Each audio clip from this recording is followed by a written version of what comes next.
سوال آپ سے یہ ہے کہ خوشخبری تو بہت سے صحابہ کو دی گئی، لیکن صرف ان 10 ہی کو عشرہ مبشرہ کیوں کہا جاتا ہے؟ ان 10 ہی کو مبشرہ میں کیوں گنا جاتا ہے؟ ان کی کیا خصوصیت ہے؟ ان 10 ہی کو خصوصیت کے ساتھ کیوں ذکر کیا جاتا ہے؟ ویسے تو اللہ کے نبی نے بہت سے صحابہ کو دنیا میں جنت کی خوشخبری دی ہے۔ سوال سمجھے آپ لوگ؟ سوال یہ ہے کہ جو 10 صحابہ ہیں جنہیں عشرہ مبشرہ کہا جاتا ہے، خلفائے راشدین ہیں اور بھی ان کے علاوہ 6 صحابی ہیں، ان کے علاوہ بہت سے صحابہ کو اللہ کے نبی نے دنیا میں جنت کی خوشخبری دی ہے، لیکن عشرہ مبشرہ میں ان کو کیوں نہیں شمار کیا جاتا اور انہی 10 کو کیوں ہائی لائٹ کیا جاتا ہے؟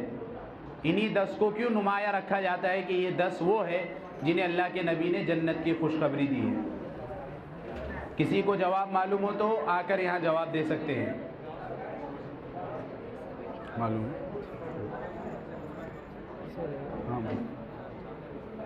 ان 10 کا نام اس لیے لیا جاتا ہے کہ اللہ کے نبی کریم صلی اللہ علیہ وسلم نے ایک ہی مجلس میں ان کو جنت کی خوشخبری سنائی اور جنت میں ان کے مقام کو بھی بتلایا۔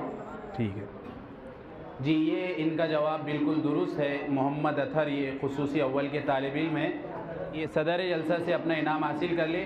یہ بہت چھوٹی چھوٹی باتیں ہوتی ہے، یہ یاد رکھنی چاہیے کہ ایک ہی مجلس میں ان 10 کے نام لے کر اللہ کے نبی نے خوشخبری سنائی تھی، اس لیے انہیں عشرہ مبشرہ کہا جاتا ہے، ورنہ اور بھی بہت سے صحابہ ہیں جنہیں اللہ کے نبی نے جنت کی خوشخبری سنائی ہے۔